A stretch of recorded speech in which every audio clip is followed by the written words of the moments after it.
There's so much randomness out there. ASDF, Monty Python, Mad, Robot Chicken. I wonder what would happen if you distilled that randomness into a fighting style. Would that style still be a style that could be taught and analyzed? Could it even have any real advantages, or would it just be wild flailing? Would there be any semblance of order? Or would it just be formless chaos? Let's find out. Hands off. Why does everyone treat me this way? Is it my hair? My looks? La la la la. La la la la.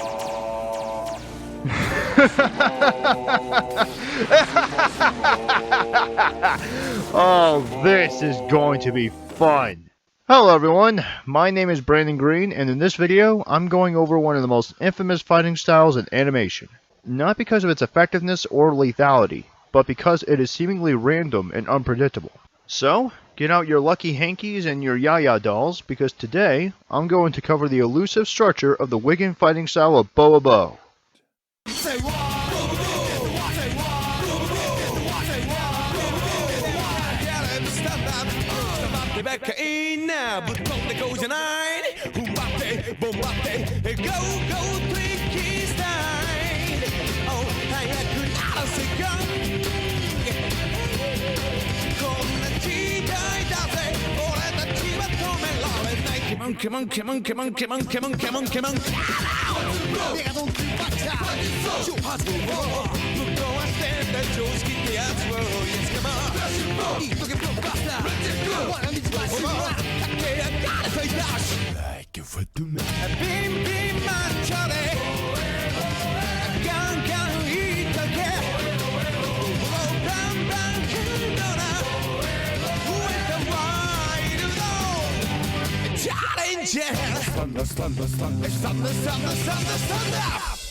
Bobobo-bobo-bobo, originally a manga written by Yoshio Sai and published by Shueisha in 2001, became an anime in 2003 under Toei Animation and Cartoon Network. It is about Bobo, a master of the Fist of the Nose Hair and last survivor of the Hair Kingdom, after a devastating war with the Hair Hunters of the Chrome Dome Empire under Tsar Baldybald III. Under Master Juice, Bobo learned how to fight with his friends Beauty, Donpatch, Jelly Jiggler, Gasser, Soften, and many others, and is determined to bring down the Chrome Dome Empire. Now, we need to settle something important before we talk about Bobo's fighting style in particular, and that is Wiggin. You see, while Bobo may seem like an oddball on his own, his allies and enemies are even stranger. Even the most powerful fighters he faces has a unique ability. Fist of Rise, Fist of the Wobble Wobble, Fist of the Key. The list is long and strange. Both Bobobo and the fighters of his world are Wiggin specialists. According to the Bobo wiki, Wiggin specialists are able to fight opponents or each other using random silly tactics in order to either confuse or outdo their opponents to the point of insanity. I don't understand! I don't understand! I don't understand! He can't understand it at all! At all! He can't understand it at all! At all! Yes? But I don't understand! You are a numbskull. The whole point of Wiggin is to wig out and go crazy. So then, with this logic in mind, suddenly Bobo doesn't seem so impressive. Yet he is one of, if not the greatest warrior the Chrome Dome Empire has ever faced. And so what does make him unique? What is the logic of Bobo? The way I see it, Bobo's fighting style consists of three focuses: defensive, offensive, analytical. First, let's see how Bobo defends himself against his enemies. In this example, Bobo's opponent uses a Wiggin fighting style called Fist of Stop, involving tape that liquefies opponents, making them unable to fight or simply kill them. What ends up happening is that Bobo and his friends take the opportunity to fuse, essentially becoming stronger with the liquidation, not weaker. His opponent then uses more and more tape, but Bobo continues to fight unabated, ultimately using his opponent's own power against him. Super stinky bad breath power of 3 bazookas! From a single glance, this looks like a series of complete nonsense and good luck. However, what Bobo is doing is allowing his opponent to establish their expectations, then flipping it towards his advantage, or at least neutralizing it. But Bobo's defensive abilities don't end there. In this example, Bobo fights an opponent capable of creating a board game based world, where every misstep causes his opponents to lose their soul's inner currency. Bobo, seeing the gravity of the situation, tries to cheat in the classic ways. large dice throws, nose hair bridges, and, once his opponent was overconfident, literally flipping the board and making a game world of his own. This allowed him to use his opponent's technique against him. To summarize, Bobo's defensive strategy is one of taking his opponent's expectations and flipping and manipulating them for his own means. You all still with me? Good. Then let's move on to Bobo's offensive tactics. Sometimes Bobo has to be the one to set the tempo of the fight, and does so in a way very similar to his defense, but with a key difference that'll become clear in a moment. One of Bobo's favorite techniques is taking his opponents to Bobo World, a place where he and his friends are free to subject opponents to a barrage of attacks and nonsense. The key to focus on is that each attack has a similar structure, established premise, King Nosehair! Everyone knows fish swim in schools, and you're interrupting class! If I hear one more peep out of you, I'm gonna cancel the lesson and go fishing! Let's start! carry it to its absurd conclusion, Whoever can solve this problem will graduate. Well, let's see. You carry over 8 from 6 times 4y, then subtract the circumference, add it to the square root of 9 times 5, divided by the cosine 18 squared, multiplied by pi r27 11 times. Wrong! Math hurts! Oh. then transition to the next bit, never letting up for a moment. Oh, so you know what we need? Ah! A football team. Now watch this. Ah! Oh, yeah! I can kick too. Yeah. Ah! Bobo World is a place where comfortable does not exist, and while the rest of the show may be absolutely insane, this is where it is at its most active state, much like a fighter waiting for the right moment to hit his opponent with a combo flurry.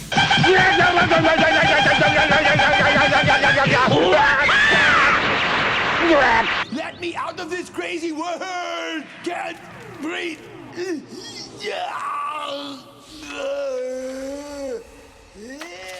You were defeated because you couldn't liberate your soul. The battle is now over. Another technique that Bobo relies on is that of fusion with his friends. In this example, Bobobo-bobo-bobo. In this form, he quickly establishes that he can only retain his form for a short period of time, and uses powerful attacks against his opponents. The battle doesn't end though, until he uses his ultimate attack, Majima Time. Here it is established that whenever someone says, "Are you serious?" Majima Time will be activated, injuring them greatly. Much like Bobo World, Bobobo-bobo-bobo ends up creating one wacky scenario after another, as a way of tricking his opponents. His other fusions follow similar setups, essentially creating living avatars of Bobo World. And to summarize, Bobo's offensive style is to create an opening and hit his opponents as much as he can. This is also mirrored in some of his signature attacks, unlike Nose Hair Alley, which is an attack where Bobo hits his opponent with a barrage of whip-like nose hair. Before we continue, in the spirit of Bobo, it is time to play Rock, Paper, Scissors. So everyone, are you ready? It's 1, 2, 3! Just remember, whether you have won or lost, you'll still get your fortune at the end of the episode. Finally, we arrive at the most important factor of Bobo's fighting style, analytical.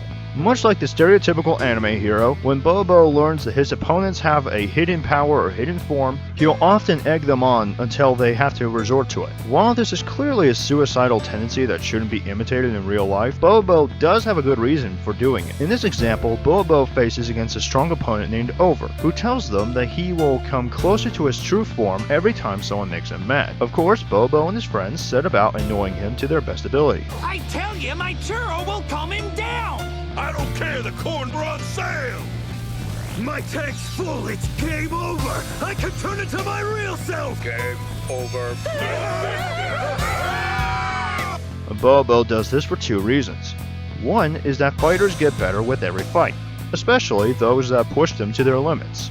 This kind of quality can be seen in many of Goku's encounters on Dragon Ball Z, for example, with Frieza and Majin Buu, just to name a few. The second reason is more unique to Bobo. Bobo knows every Wiggin warrior has a gimmick of some kind. Therefore, as long as he can identify said gimmick, Bobo can use it towards his advantage and ultimately win any encounter he comes across. In the case of Over, he turns into a literal bombshell named Torpedo Girl, a legendary joke killer. Hey guys, no more bad jokes! Okay!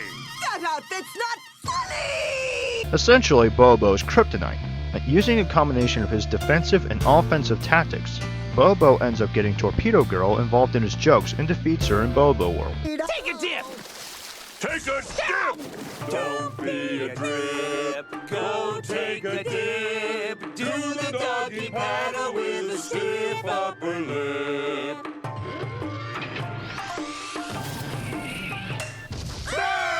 kids, it's time for dinner! Cuckoo! Now, what's Mama made for dinner tonight? Cock-a-doodle-doo-dah. Scooter pie a la T-Rex. Are you cuckoo? You know how hard it is to baste a scooter? Huh? My favorite dish. No! Oh. But I'm gonna eat it anyway. It looks like, it smells like, it tastes like it's... destiny! You know, a man can't change his destiny, and this is mine. This style may ultimately appear nuts, but if you break it down to its essential parts, flip and manipulations, sudden barrage of attacks, and using the opponent's strength against them, it suddenly sounds more approachable. If I had to name a real-life equivalent, I would have to go with the Drunken Fist. Much like Bobo, a master of the Drunken Fist relies heavily on setting expectations and suddenly attacking enemies with swift attacks, unpredictable and bizarre compared to other common styles. And, just like Wiggin, there are variations of Drunken Fist as well, such as the Buddhist style, 8 Immortals, Monkey style, and many other etceteras, each branching from different regions and groups, creating some interesting variety, much like a tree. Actually, if you can count the forms on your fingers, then I guess it'll be more like a shrubbery. But a shrubbery you don't want to mess with. And with all the popular depictions of that style, a highly desirable shrubbery. To prove my point, this is a Drunken Fist master. Listen to what he says. So you think I just fell? Now you're gonna come at me and try to attack me?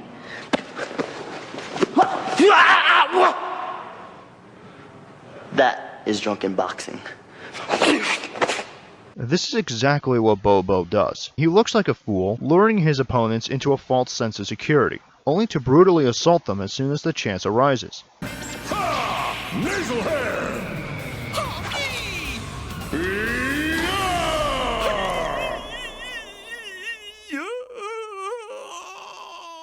Huh? What happened to your mojo, Bo? We're closed for today. See you tomorrow. Hey, I need to use my nose hairs. Have a heart. Too bad. I'm making cannolis. No!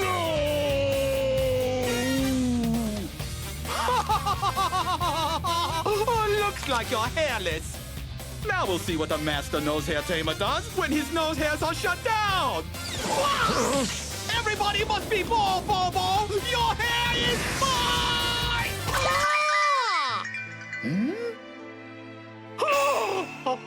So, should we go to the Nut Festival next Sunday? I'm not so sure. What's the matter, Sally?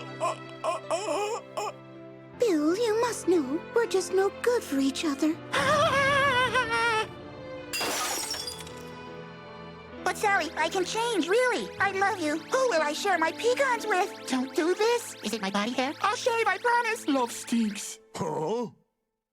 Love stinks! Huh? Yeah, it does. Sally, I got you. Oh, Lance! I mean, Bill. You are done! Yeah! Fistful of armpit hair! Oh, yeah! We got him! Armpit hair! Yuck!